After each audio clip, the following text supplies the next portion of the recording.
دیو رہنما ہمارے علماء، ہو کبھی درپیش جو کوئی مسئلہ،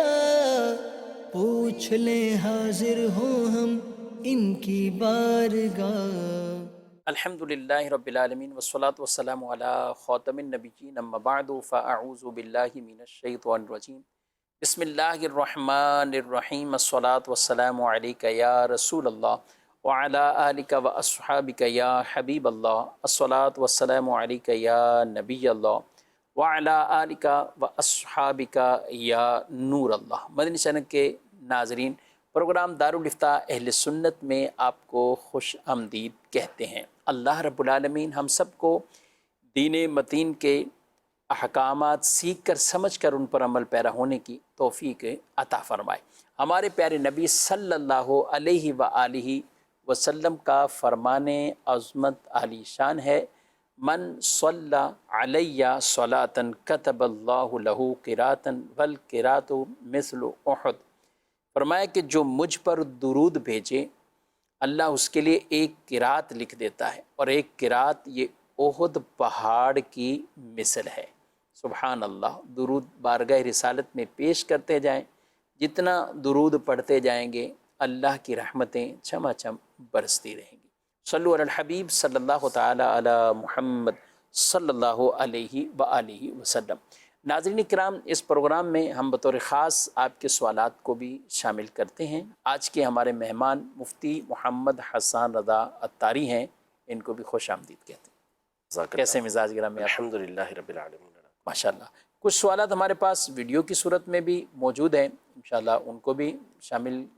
کریں گے۔ اس سے پہلے ایک سوال بطور خاص، ایصال ثواب کے لیے حسان صاحب کہ کیا اس کی بھی کوئی تعیین ہے؟ ایام کے ساتھ خصوصیت ہے کہ اتنی لمٹ تک ہو سکتا ہے، اس کے بعد اگر کریں گے تو نہیں ہو سکتا؟ اچھا، اسی طرح کچھ عوامی طور پر یہ بھی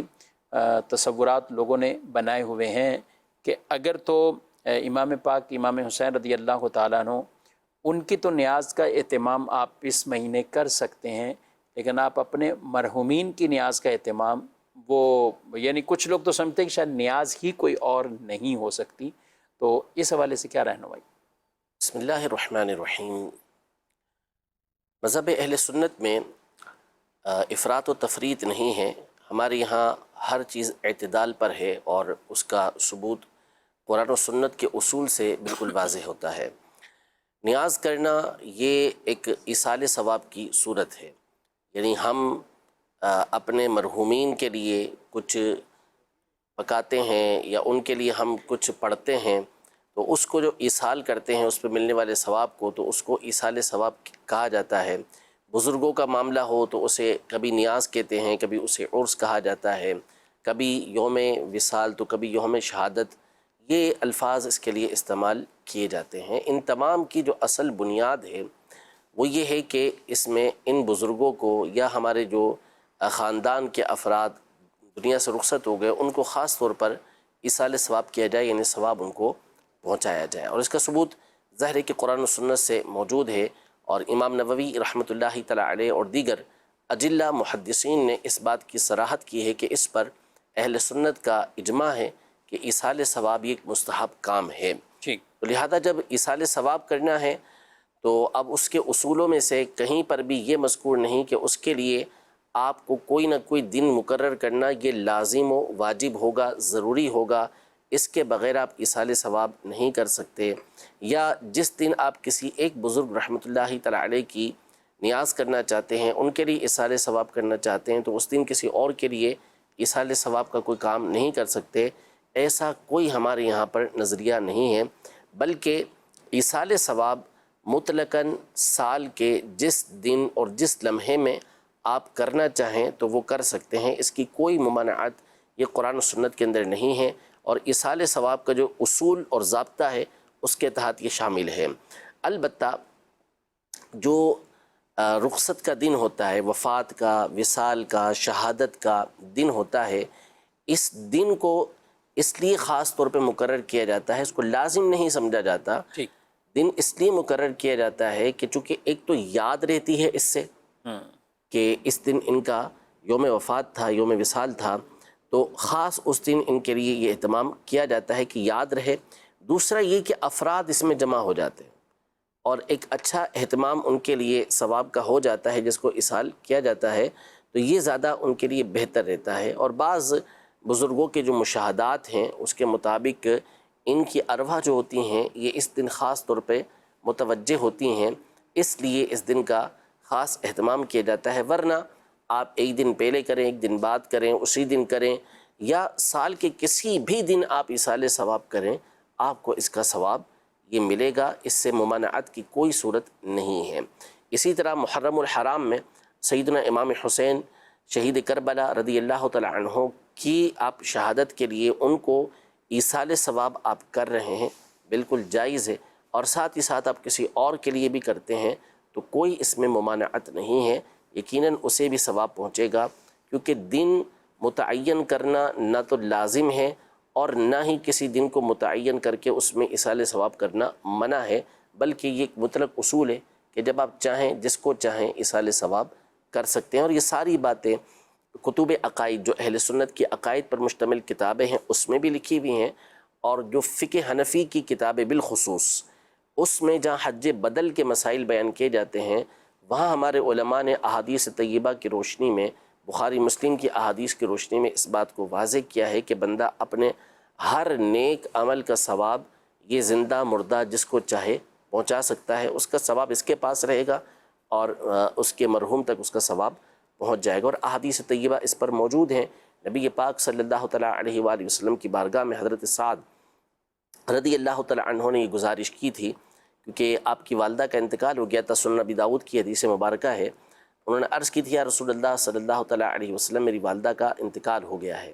تو آپ نے خواہش ظاہر کی کہ میں ان کے لیے کوئی ایسا کام کروں جس کا ثواب ان کو پہنچے۔ تو حضور پاک صلی اللہ تعالیٰ علیہ وسلم نے ان سے فرمایا کہ ہاں پہنچے گا، ثواب ان کو پہنچ جائے گا، فائدہ ان کو حاصل ہوگا۔ تو انہوں نے خود نبی پاک صلی اللہ علیہ وسلم سے مشاورت کی کہ مجھے کیا کرنا چاہیے، تو آپ علیہ السلام نے فرمایا الماء، یعنی لوگوں کے لیے پانی کا انتظام کر دیں۔ تو انہوں نے پھر اپنی والدہ کے لیے ایک کنواں کھدوایا اور اس پہ لکھوا دیا کہ ہذہ لأم سعد، یہ ام سعد کے لیے ہے، یعنی جو بھی اس میں سے پانی پیے گا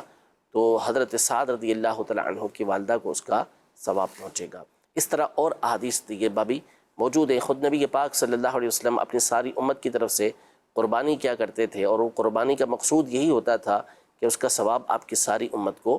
پہنچ جائے۔ ماشاءاللہ، بہت ڈیٹیل اور تفصیل سے ایصال ثواب کے ثبوت کے اوپر بھی گفتگو ہوئی ہے، اور ساتھ ساتھ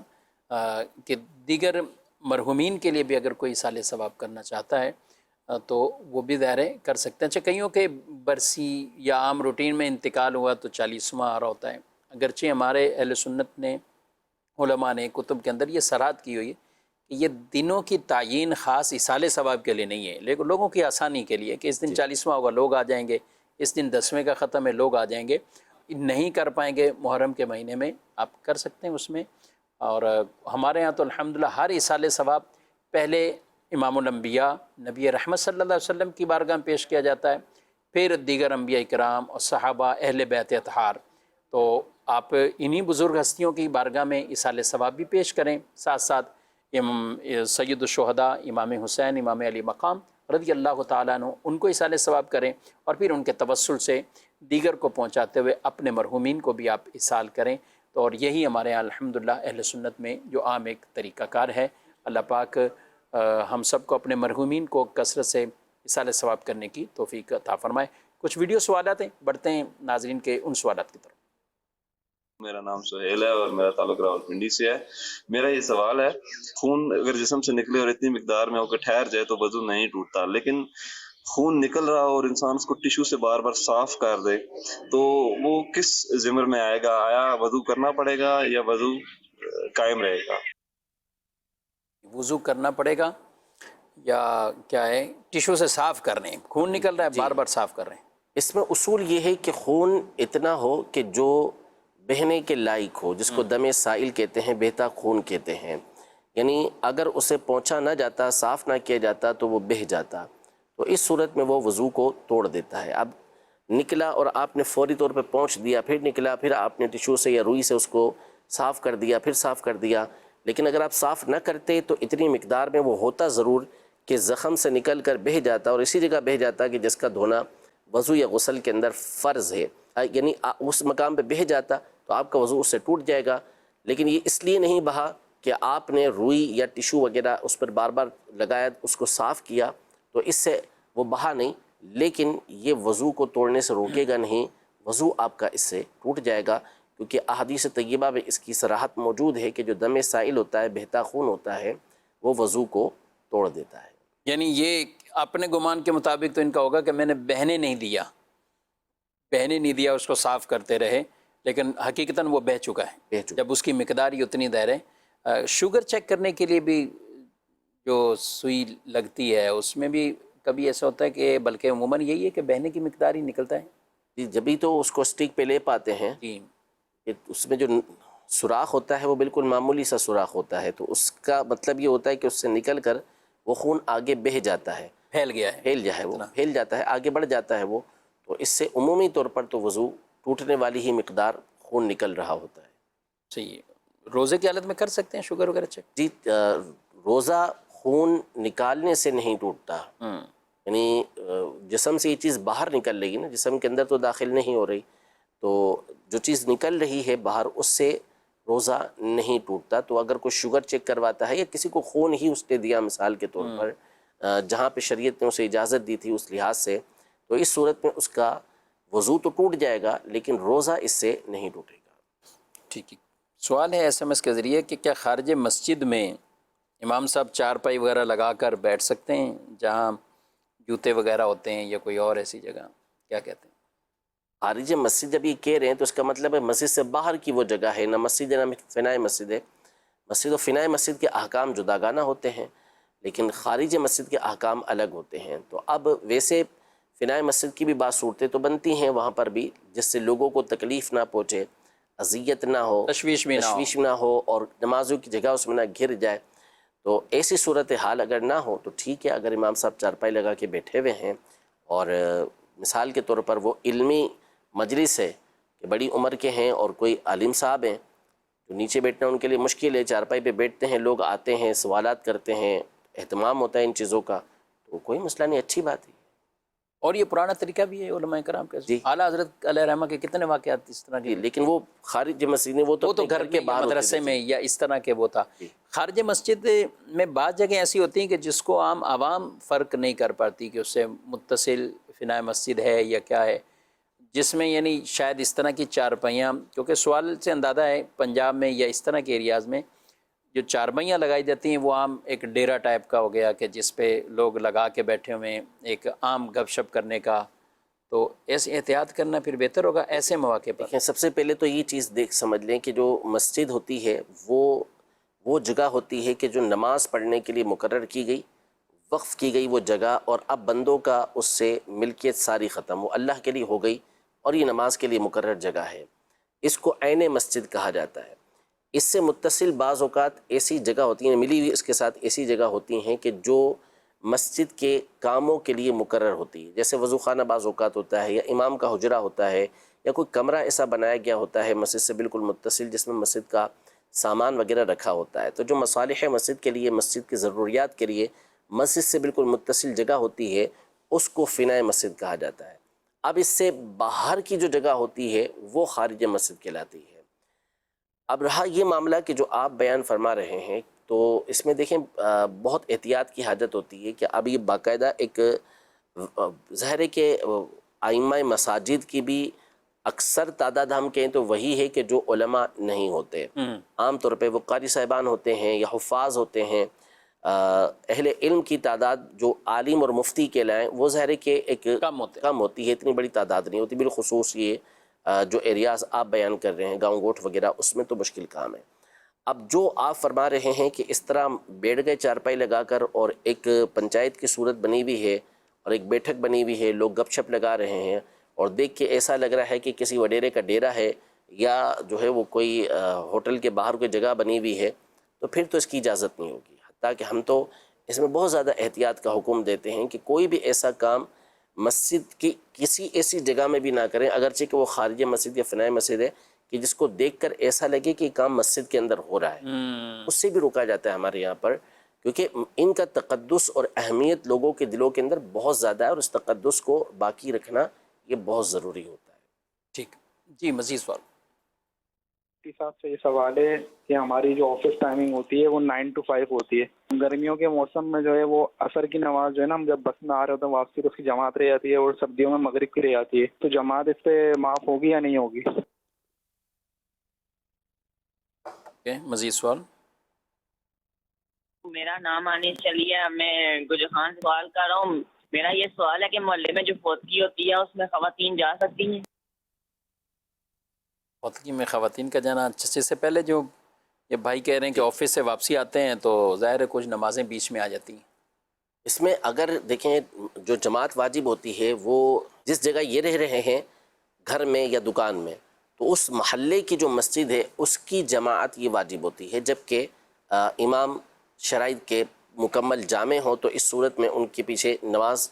جماعت کے ساتھ پڑھنا ضروری ہے۔ لیکن اب آپ نکل گئے، اپنے گھر سے نکل کے کسی اور طرف سفر کر رہے ہیں، یا آفس سے نکل کر آپ سفر کر رہے ہیں، اب بس کے اندر موجود ہیں، اس دوران اگر جماعت کا وقت آ جاتا ہے، نماز کا وقت ہو جاتا ہے، جماعت کا وقت آ جاتا ہے، اور اب ایسی کوئی صورت نہیں ہے کہ آپ بس سے اتر سکیں، اور اتریں گے تو پھر دوبارہ کوئی اور بس آپ کو لینا پڑے گی جو آپ کے لیے مشکل ہوگا، خرچہ بھی اس میں ہوگا اور تکلیف بھی ہوگی، تو پھر اس صورت میں آپ کے اوپر جماعت یہ واجب نہیں ہے۔ قربانی دینا اور جماعت کے لیے جد و جہد کرنا، تگ و دو کرنا، یہ بہت اچھی بات ہے کہ آپ جماعت حاصل کریں، اور کوشش کریں کہ اگر آپ کو کوئی پرابلم نہیں ہے اور آپ اس آفس میں ٹھہر کر کچھ دیر جماعت کے ساتھ وہیں پر نماز پڑھ سکتے ہیں مسجد کے اندر، تو کوشش یہی کریں کہ آپ جماعت کے ساتھ نماز پڑھ کے پھر وہاں سے نکلیں۔ لیکن بہرحال اگر کوئی بس میں سفر کر رہا ہے، رکشے میں سفر کر رہا ہے یا ٹیکسی میں سفر کر رہا ہے، اور درمیان میں نماز کا جماعت کا وقت ہو گیا، تو جماعت بہرحال اس کے اوپر واجب نہیں ہے۔ اور یہ عام طور پہ جو اس طرح کے آفس کی گاڑیاں ہوتی ہیں تو وہ بھی فکس مقرر ہوتی ہیں، بعض اور اوقات۔ پھر اکیلے رہ جانے میں بھی مسئلے مسائل، جہاں سے اس نے چلنا ہے چھوڑنا ہے، بالکل ایسا ہی۔ ایک عام ملازم کے لیے یہ بھی ایک حرج والی، شدید حرج والی صورت بنے گی اگر وہ اپنے اس قافلے کو یا گاڑی کو چھوڑ دیتا ہے۔ کئی سوالات ہیں ایس ایم ایس پہ، وہ آ رہے ہیں۔ فوتگی والا مسئلہ ان کا تھا۔ فوتگی والے کہہ رہے ہیں اس میں تو کہا کہ خواتین جا سکتی ہیں، فوتگی میں تو عام طور پہ دیکھا جائے اہل محلہ کی خواتین تو کافی ظاہر ہے کہ وہ مردوں کے درمیان تو نہیں جائیں گی۔ فوتگی جہاں ہوئی ہے تو جو گھر کی خواتین ہیں ان سے تعزیت کرنے کے لیے اور دعا کرنے کے لیے جانے میں حرج نہیں ہے، البتہ کوئی غیر شرعی کام وہاں پر کرنا، واویلا کرنا، بے پردگی کرنا، یا دیگر ایسے امور کی جن کی اجازت نہیں، وہ کریں تو اس کی اجازت نہ مردوں کو ہے نہ عورتوں کو ہے۔ ٹھیک ہے۔ سوال ایس ایم ایس میں یہ فوتگی والا ہے، تو اس کے ساتھ ہی فوتگی کا ایک اور سوال کہ ان کے گھر پہ کھانے کا مطالبہ، کھانا کھانا یہ کیسا ہے؟ عام طور پہ ہمارے یہاں جو رواج ہے میت کے 3 دنوں کے اندر کھانا کھلانے کا، وہ دعوت کے طور پر ہوتا ہے، یعنی اس انداز میں کیا جاتا ہے کہ جس سے واضح ہوتا ہے کہ یہ دعوت کا کھانا ہے، اور میت کے لیے 3 دن کا سوگ ہوتا ہے، سوگ کے ایام میں دعوت مشروع نہیں، اس کی اجازت نہیں ہوتی۔ تو اس دن جو کھانا بنایا جائے ایسے افراد کا کھانا کہ جو مالدار ہیں، غنی ہیں، ان کو اجازت نہیں ہوتی، ہاں جو غریب ہیں، مستحق ہیں، ایسے افراد کو وہ کھانا کھانے کی اجازت ہوتی ہے۔ تو ایسے موقع پر کوئی نہ کوئی بہانہ کر کے، سچی بات کہہ کے وہاں سے بندے کو نکل جانا چاہیے، خود نہ کھائے، مطلب میت کا یہ اس طرح۔ اچھا، کچھ اس میں جیسے یہ آپ نے کہا، تو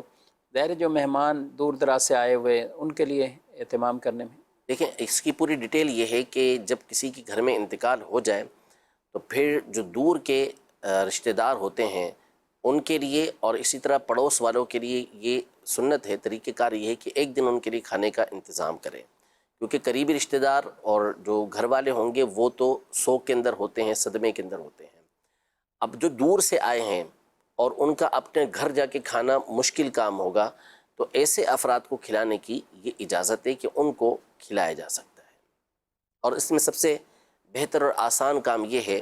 جو مختلف فتاویٰ کے اندر اس کی اجازت دی گئی، کہ اس وقت کسی بزرگ کو ایصال ثواب کرنے کی، نیاز کرنے کی، یا میت ہی کو ایصال ثواب کرنے کی نیت کر لیں، تو اب یہ کھانا دعوت کے طور پہ نہیں رہے گا، پھر اسے کھلانے میں حرج نہیں ہوگا۔ انما الاعمال بالنیات، اعمال کا دار و مدار نیتوں پر ہے۔ بنت یعقوب ہیں کشمیر سے، مہندی کے بارے میں سوال ہے، کیا کرنا چاہیے خواتین کو؟ سب سے پہلے تو اس بات کو سمجھ لیں کہ بعض خواتین یہ سمجھتی ہیں کہ جو مہندی کے حوالے سے حکم ہے وہ ہر مہندی کا ایسا حکم ہے، تو اول تو ایسا نہیں ہے، ہر مہندی کے ہاں ہر مہندی کا تو ایسا ہے نہیں۔ اصل جو مسئلہ ہے وہ بعض کیمیکل والی کون مہندیاں ہوتی ہیں کہ جن کے اوپر کچھ علماء کو کلام ہے کہ بعض کیمیکل والی مہندیاں، تمام کیمیکل والی مہندیاں بھی نہیں، ٹھیک، بعض مہندیاں ایسی ہیں کہ جب انہیں لگاتے ہیں تو لگانے کے بعد جب ہاتھ دھو لیے جاتے ہیں تو اوپر جو جرم ہوتا ہے وہ سارا مٹ گیا، مٹنے کے بعد نیچے صرف کلر نظر آ رہا ہوتا ہے۔ تو بہت ساری مہندیوں میں تو ایسا ہی ہے کہ وہ کلر ہی ہوتا ہے ٹھیک، جو نظر آ رہا ہوتا ہے، لیکن بہت سی ایسی مہندیاں بھی ہوتی ہیں کہ کلر جب وہ لگتا ہے تو لگنے کے بعد جب اسے دھوتے ہیں تو بسا اوقات اس کلر کے ساتھ اسکین کے ٹکڑے بھی یا وہ پپڑی بن کے وہ نکل رہی ہوتی ہے، یعنی کلر ہی نہیں نکل رہا ہوتا بلکہ اس کے ایک کھال نما یا اس کو کہہ لیں کہ اس کے لیئر بن کے نکل رہی ہوتی ہے، صحیح، پپڑیاں بن کے وہ نکل رہی ہوتی ہے۔ تو اب اس حوالے سے علماء کا اختلاف ہے۔ کئی علماء کہتے ہیں کہ یہ اسکین جو ہے برن ہوئی ہے، ڈیڈ ہوئی ہے، وہ اس میں سے نکل رہی ہے، تو وہ کہتے ہیں کہ یہ باقاعدہ کلر ہی ہے، کوئی الگ سے مہندی کا جرم نہیں۔ لیکن دارالفتہ اہل سنت اور کئی دیگر علماء کا یہ موقف ہے، بعض اور علماء کا یہ موقف ہے کہ یہ کلر ہے اور یہ جو چیز نکل رہی ہے یہ اسکین نہیں ہے بلکہ یہ ایک جرم تھا جو جمع ہوا تھا، یہ نکل رہا ہے۔ تو اب اس میں مشورہ یہی ہے کہ دیکھیں عمومی طور پر خرچے بہت کیے جاتے ہیں، بالخصوص جو تقاریب ہوتی ہیں اس میں خرچے ہوتے ہیں، تو اگر کوشش کی جائے اور بات چیت کی جائے تو اس حوالے سے کئی ایسے افراد ہوتے ہیں کہ جو آپ کو ایسا کون بنا کے دے دیں گے کہ جس کے اندر اس طرح کا کوئی کیمیکل نہ ہو کہ جو ہاتھوں کے اوپر جرم بنا دے۔ وغیرہ تو آپ تھوڑا سا اگر اس حوالے سے ورک کریں گے تو ایسے افراد مل جائیں گے اور ایسے آپ کو کون بنا کر دے دیں گے کہ جس کے ذریعے سے مہندی ہاتھوں پر بآسانی ان تقاریب کے دنوں میں لگائی جا سکے گی۔ ٹھیک ہے، مزید کچھ ویڈیو سوالات۔ میرا نام صداقت ہے۔ میرا سوال یہ ہے کہ جو عام شخص انتقال کر جاتا ہے اس کے نام کے ساتھ رحمۃ اللہ تعالیٰ علیہ لگا سکتے ہیں یا نہیں؟ عام آدمی کے لیے رحمۃ اللہ تعالی علیہ کہنا، کچھ چیزیں ہوتی ہیں کہ جو بطور لقب کچھ افراد کے ساتھ ایسی مخصوص ہو جاتی ہیں کہ پھر تصور جب وہ کلمہ بولا جاتا ہے، وہ چیز، وہ الفاظ بولے جاتے ہیں، وہ جملے بولے جاتے ہیں تو تصور انہی کی طرف جاتا ہے کہ یہ وہ ہستی ہے۔ جیسے مثال کے طور پر ہمارے یہاں یہ مسئلہ ہے کہ رضی اللہ تعالی عنہ، اصول یہ ہے کہ یہ ہر نیک مومن کے ساتھ بولا جا سکتا ہے، صحیح، ہر پرہیزگار شخصیت کے ساتھ بولا جا سکتا ہے، کیونکہ قرآن مجید فرقان حمید میں اللہ جل شانہ نے سورۃ البینہ میں نیک لوگوں کے بارے میں جو جزائیں ارشاد فرمائی کہ ان کو کیا کیا نعمتیں ملیں گی، تو اس میں سے ایک بہت بڑی نعمت یہ بیان فرمائی کہ رضی اللہ عنہم ورضوا عنہ ذلک لمن خشی ربہ، کہ اللہ ان سے راضی ہوا اور وہ اللہ سے راضی ہوئے، یہ اس کے لیے کہ جو اللہ سے ڈرنے والا ہے، اپنے رب سے ڈرنے والا ہے۔ تو اس آیت کے تحت ہمارے علماء نے یہ واضح طور پر لکھا کہ صحابی یا غیر صحابی ہر مومن نیک پرہیزگار کے ساتھ، جیسے اولیاء کے ساتھ یہ جملہ بولا جا سکتا ہے، اور اس پر ایک عرف بھی رہا کہ کئی ایک کے ساتھ بولا گیا، جیسے فقہ حنفی کی مشہور کتاب ہدایہ کے مصنف کے لیے عمومی طور پر کتاب کے اندر قال رضی اللہ تعالی عنہ کے الفاظ ہوتے ہیں، لیکن عام طور پر یہ جملہ جو کلمات یہ بولے جاتے ہیں وہ صحابہ کے ساتھ بولے جاتے ہیں۔ جب ہم بولیں گے رضی اللہ عنہ تو ایک ذہن یہ جاتا ہے، تصور یہ ہوتا ہے کہ یہ صحابی رضی اللہ تعالی عنہ ہیں، تو اس لیے جو بہتر طریقہ کار ہے وہ یہ ہے کہ صحابی کے لیے آپ رضی اللہ تعالی عنہ بولیں، اور جو غیر صحابی اللہ کے ولی ہیں ان کے لیے آپ رحمۃ اللہ تعالی علیہ بولیں، یہ زیادہ بہتر ہے۔ ورنہ واضح طور پر ہمارے علماء کی، یعنی قدیم ائمہ کی، امام نووی رحمۃ اللہ تعالی علیہ، امام طحاوی اور دیگر بزرگوں نے اس کی صراحت کی بھی ہے کہ تردی کی جگہ ترحم اور ترحم کی جگہ تردی، یعنی رضی اللہ تعالیٰ عنہ کی جگہ رحمۃ اللہ علیہ اور رحمۃ اللہ علیہ کی جگہ رضی اللہ عنہ کہنا یہ بالکل درست ہے۔ لیکن اب ذہن کس طرف جاتا ہے، تبادر ذہنی کیا ہوتا ہے کہ یہ جب آپ رضی اللہ تعالیٰ عنہ کہیں گے تو اس سے مراد صحابی، اور جب آپ رحمۃ اللہ تعالیٰ علیہ کہیں گے تو اس سے مراد اللہ کے ولی ہوں گے۔ اب اس پر اور بہت ساری مثالیں ہو جاتی ہیں، جیسے نبی پاک صلی اللہ تعالیٰ علیہ وسلم کی ذات جو ہے وہ عزت و جلال والی ہے، بزرگی والی ہے، لیکن عز و جل یہ نبی پاک صلی اللہ تعالیٰ علیہ وآلہ وسلم کے ساتھ نہیں بول سکتے، کیونکہ یہ اللہ جل شانہ کے ساتھ خاص ہو گیا۔ اللہ عز و جل ہم یہ کہتے ہیں۔ تو اب رحمۃ اللہ تعالیٰ علیہ کا جو جملہ ہے، یہ جملہ ایسا جملہ ہے کہ جیسے ہی یہ بولا جائے گا تو تصور اس طرف جائے گا کہ یہ کوئی اللہ کے ولی تھے، بہت بڑے کوئی عالم دین تھے، وہ اس دنیا سے رخصت ہوئے ہیں، تو ان کے لیے رحمۃ اللہ تعالیٰ علیہ کا جملہ یہ بولا جا رہا ہے، جبکہ وہ ایک عام شخص ہے، اور اس جملے کی بنیاد پر لوگوں کے ذہن کے اندر کچھ اور تصور جائے گا، تو اس لیے بہتر یہ ہے کہ یہ جملہ ان کے ساتھ نہ بولا جائے، بلکہ کسی اور انداز میں، جیسے مرحوم، مرحوم کا معنی بھی یہی ہے، ان پر رحمت کیا ہوا، ان پر رحمت کی جائے۔ رحمۃ اللہ تعالیٰ علیہ کا مطلب یہ ہے کہ اللہ ان پر رحمت فرما، دعا کی جا رہی ہے ان کے لیے، تو یہ جملہ پھر ان کے ساتھ ہی مناسب رہتا ہے کہ جو اللہ کے ولی ہوتے ہیں، نیک شخص ہوتے ہیں، ان کے ساتھ بولا جائے۔ امیر اہل سنت دامت برکاتہم العالیہ نے اپنا جو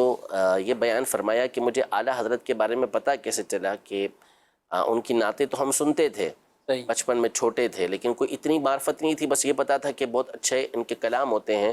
لیکن ایک دفعہ چھوٹے ہی تھے کہ محفل میں کسی نے اعلیٰ حضرت کا نام لیا، رضا، اور ساتھ میں رحمۃ اللہ تعالیٰ علیہ کہا، تو میں نے پوچھا کہ کیا یہ اللہ کے ولی تھے؟ تو اس وقت پتہ چلا کہ اللہ کے بہت بڑے ولی تھے۔ کیا بات! تو یوں یعنی ان کلمات سے پتہ چلتا ہے۔ تو جو بزرگ گزر گئے، آپ کے خاندان کے بڑے گزر گئے، ان کے لیے آپ رحمت کی دعا ضرور کریں، اچھی بات ہے رحمت کی دعا کرنا، لیکن چونکہ یہ ایک ایسا جملہ ہے کہ جو عمومی طور پر اللہ کے ولیوں کے ساتھ بولا جاتا ہے، اور عام طور پہ وہ معروف ہوتے ہیں۔ سوال ہے کہ ایسا کیسے، کون سے طریقے اپنائے جائیں کہ 5 وقت کی نماز میں دل لگے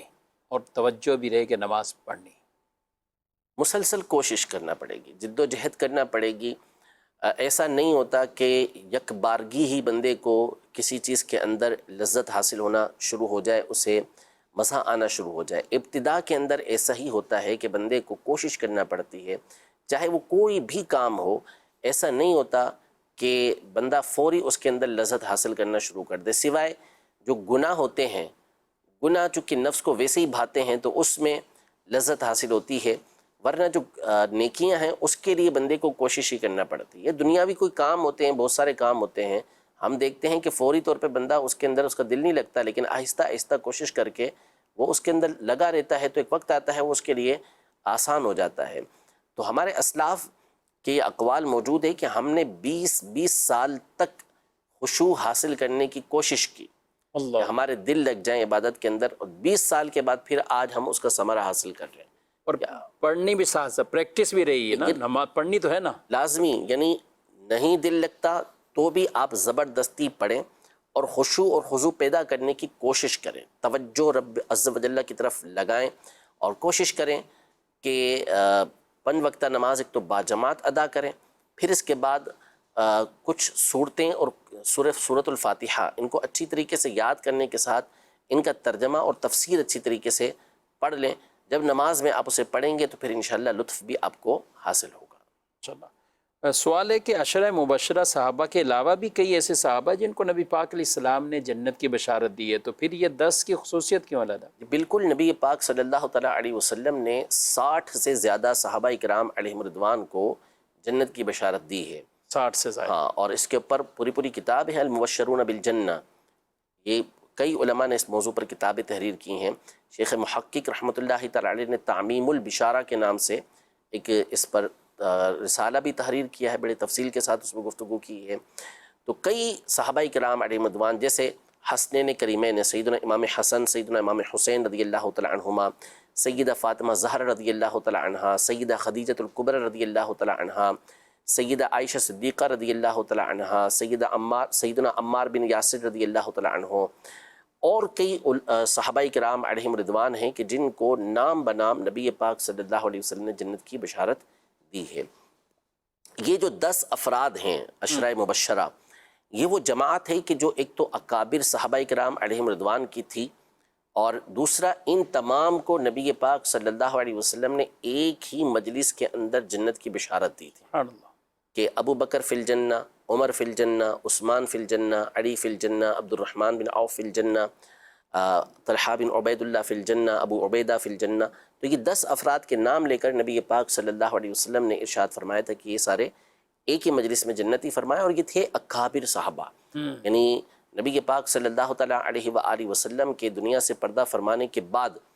جس ہستی کو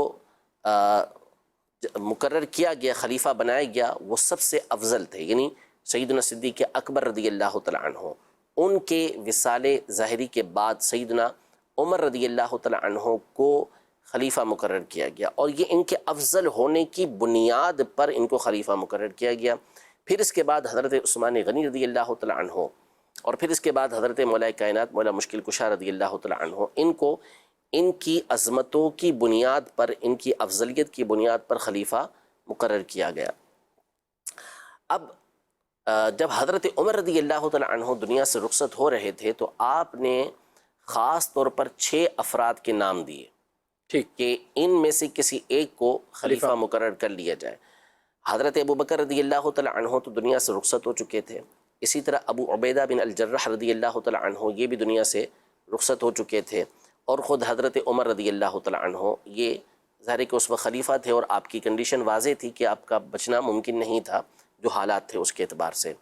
اور چوتھے حضرت سعید بن زید تھے رضی اللہ تعالیٰ عنہ، جو حضرت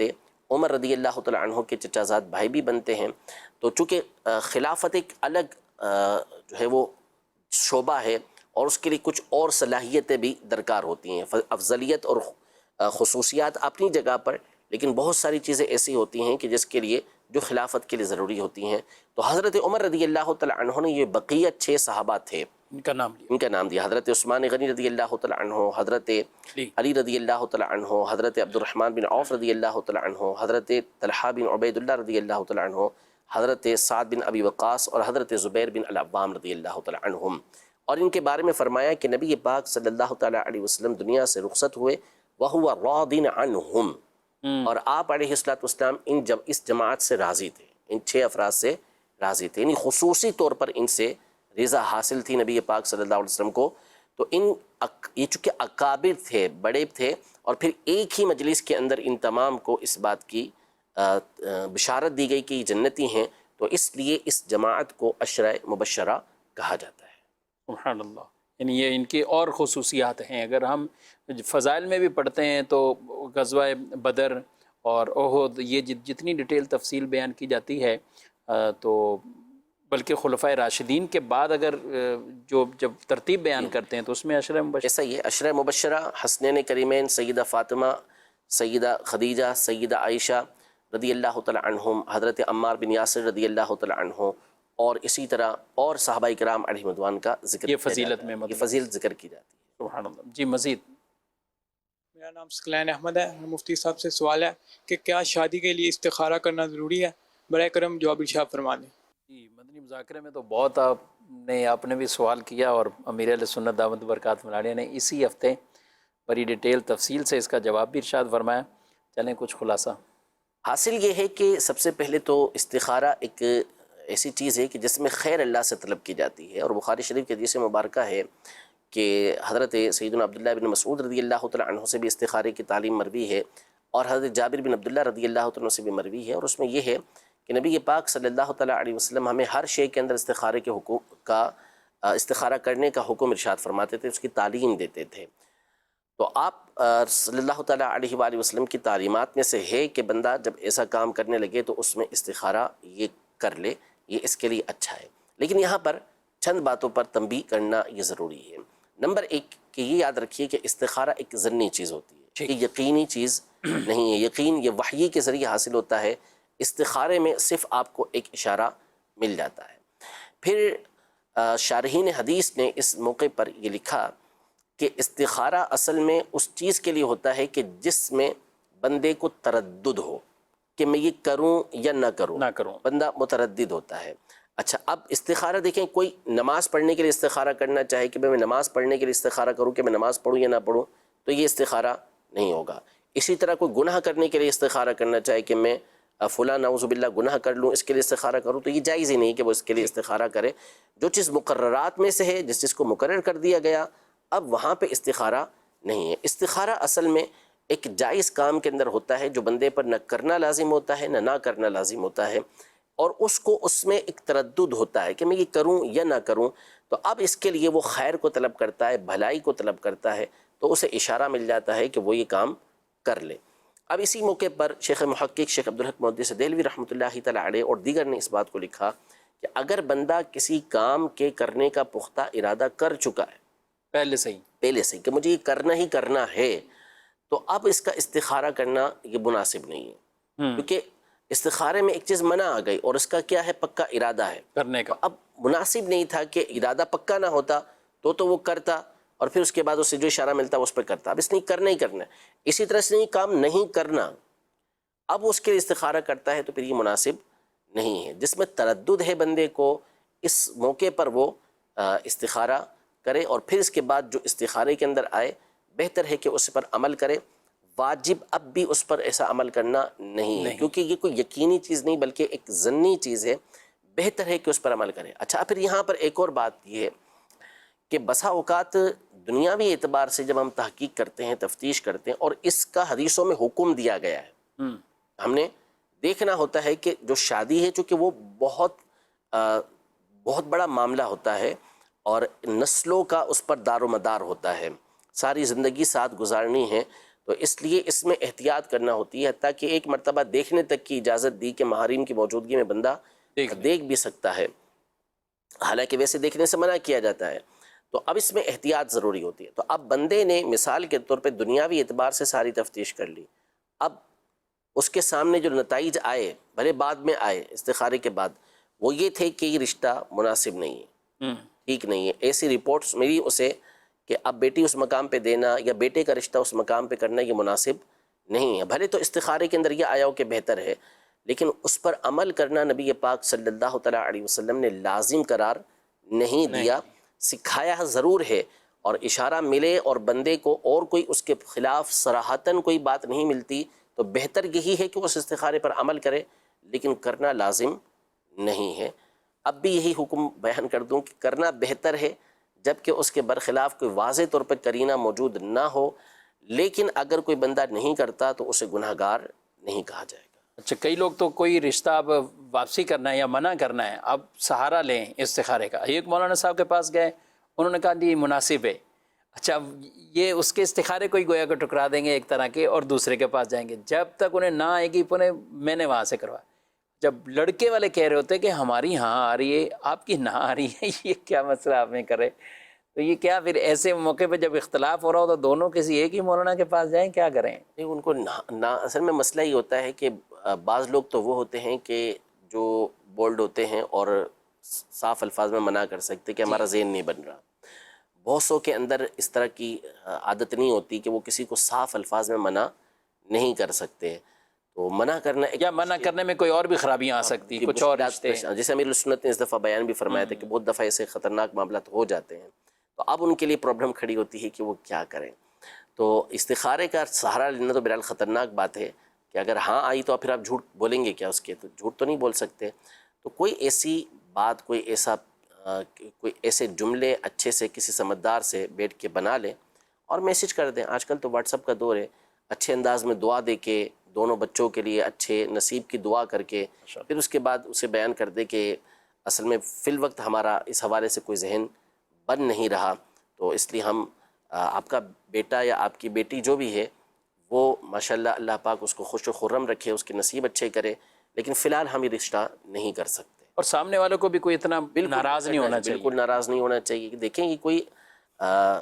گڈے گڈی کا کھیل نہیں ہوتا، یہ ہمارے پاس تو کیس آتے ہیں، ہمیں معلوم ہے کہ بعض اوقات ایک آدھے سے کوئی تفتیش کر کے وہ رشتہ دے دیتے ہیں اور پھر اس کے بعد رونا دھونا لگا رہتا ہے، تو پہلے سے ہی اس حوالے سے پوری تفتیش آپ مکمل کریں۔ نہیں آپ کو سمجھ آتا رشتہ تو آپ اس حوالے سے کوئی باؤنڈ نہیں ہے اور سامنے والوں کو بھی چاہیے، چاہے وہ لڑکی والے ہوں چاہے وہ لڑکے والے ہوں، کیونکہ بعض مقامات پر رشتہ لڑکی والوں کی طرف سے جاتا ہے اور بعض مقامات پر لڑکے والوں کی طرف سے جاتا ہے، تو سامنے والے کی مجبوری کو اور سامنے والے کی بات کو سمجھنے کی بھی کوشش کرنی چاہیے۔ ٹھیک ہے ناظرین کرام، اپنے پروگرام ملاحظہ کیا ہے، وقت بھی اپنے اختتام کو پہنچا ہے۔ آپ کے کئی سوالات ایسے بھی ہوتے ہیں دائرے جن کو ہم شامل نہیں کر پاتے، کچھ وقت کی قلت، اور آپ دیکھتے ہی ہیں الحمدللہ 40-45 منٹ میں 20 سے 25 شرعی مسائل ایسے ہوتے ہیں جن کو بڑی وضاحت کے ساتھ اس پروگرام میں ہم پیش کرتے ہیں۔ دارالحکومت اہل سنت کا یہ پروگرام دیکھنے کو اپنے معمولات میں آپ بالکل شامل رکھیے، اور اپنے جو درپیش ضروری شرعی مسائل ہوں ان کے لیے دارالحکومت اہل سنت کے فون نمبرز پر رابطہ کیجیے۔ دارالحکومت اہل سنت کے فون نمبرز یہ دن میں 10 بجے سے لے کر 4 بجے تک آن ہوتے ہیں، دوپہر 1 سے 2 وقفہ ہوتا ہے، اور اس کے علاوہ باقاعدہ کال کر سکتے ہیں، اور براہ راست بات چیت کر کے دارالحکومت اہل سنت کے اندر موجود علماء کرام، مفتیان کرام آپ کے سوالات کے جوابات ٹیلی فون پر ہی آپ کو دیں گے۔ اسی طرح ای میل سروس بھی ہے اور واٹس ایپ سروس بھی ہے،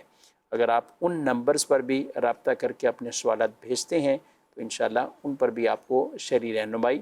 وہ کر دی جائے گی۔ کوشش یہی ہوتی ہے کہ 2 سے 3 دنوں کے اندر اندر جواب واپسی ان کو بھیج دیا جائے، اور آپ کچھ انتظار بھی کریں۔ بعض اوقات ایک مرتبہ واٹس ایپ